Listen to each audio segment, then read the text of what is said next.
toutes et à tous, bienvenue dans cette nouvelle émission consacrée donc En marchant sur les traces des poilus. Et nous sommes toujours dans le musée Gaumet à Virton. Et là, il y a donc une pièce assez exceptionnelle que je voudrais vous montrer. Voilà. Bonjour, je vais essayer de vous l'expliquer. Si vous voulez m'aider à la tenir, ce sera plus facile parce que tout est intéressant dans cette veste, qui est une veste de chasseur à cheval de 1875, mais qui a été également portée en 1914. Et cette veste a été portée par un soldat qui a combattu à Virton, donc lors de la bataille du 22 août, et qui avait d'ailleurs, si vous voulez dévoiler une partie de la doublure, inscrit son nom de famille, Benoît. Et ce cavalier, parce qu'on voit bien que cette veste est de petit format, donc ce sont des soldats à cheval, un petit peu du calibre des jockeys, pourrait-on dire, pour avoir une idée.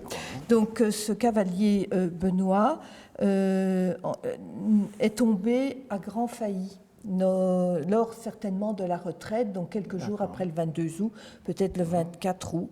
Et sa veste a été récupérée. Et comme c'était certainement de coutume dans l'armée française, d'autres soldats ont porté cette veste. D'ailleurs, il y a un... Julien, non? Doriel. Doriel. Donc, il y a plusieurs propriétaires qui ont enfilé cette veste. Donc, on retrouve bien le cachet des chasseurs. Là, également. c'est le 8e chasseur, vous voyez. Oui. Donc, on peut supposer donc ce soldat, le premier, du moins Benoît, qui a été tué lors de la retraite de Virton, appartenait au 8e régiment de chasseurs à cheval. Voilà. Et alors, il y a comme ça des indices qui pourraient nous mener sur des chemins erronés, comme le numéro de régiment 51 qui n'existe pas chez les chasseurs. Non.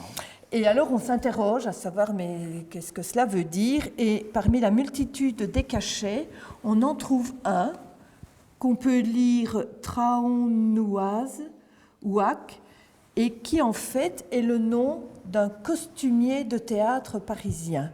Donc il y a aussi des vêtements donc, de la Grande Guerre qui ont pu être reconvertis, pourrait-on dire, à travers des spectacles qui certainement évoquaient la vie de l'un ou l'autre ou faisaient intervenir un soldat.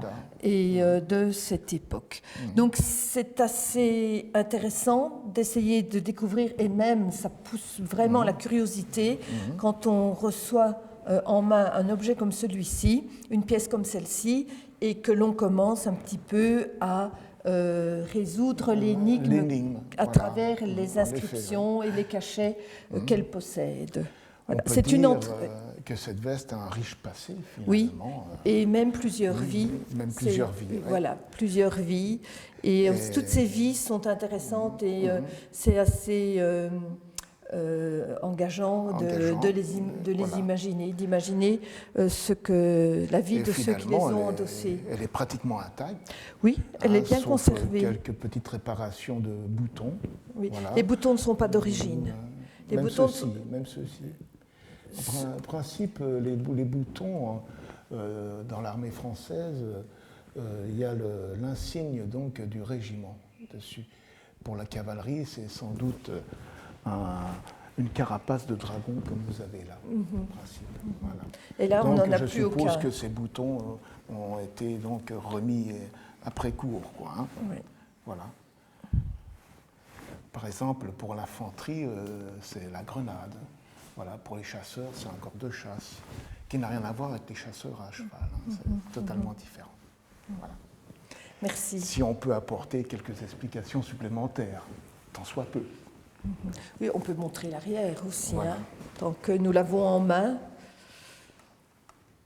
on voit vraiment la finesse aussi du travail et puis alors vraiment la petite taille du cavalier qui l'endossait. En effet, oui. Une très belle pièce, oui, franchement.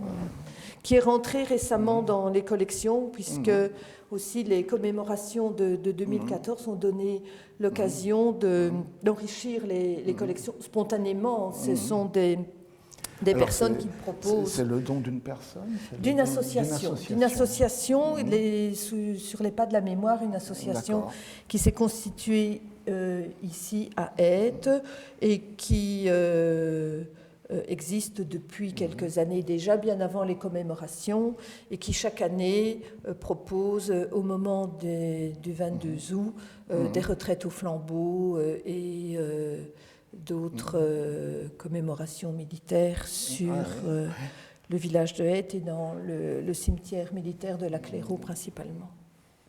Donc finalement, cette veste de chasseur à cheval revient à son origine, finalement, à Virton, après avoir connu peut-être quelques succès sur les pièces de théâtre de la région parisienne.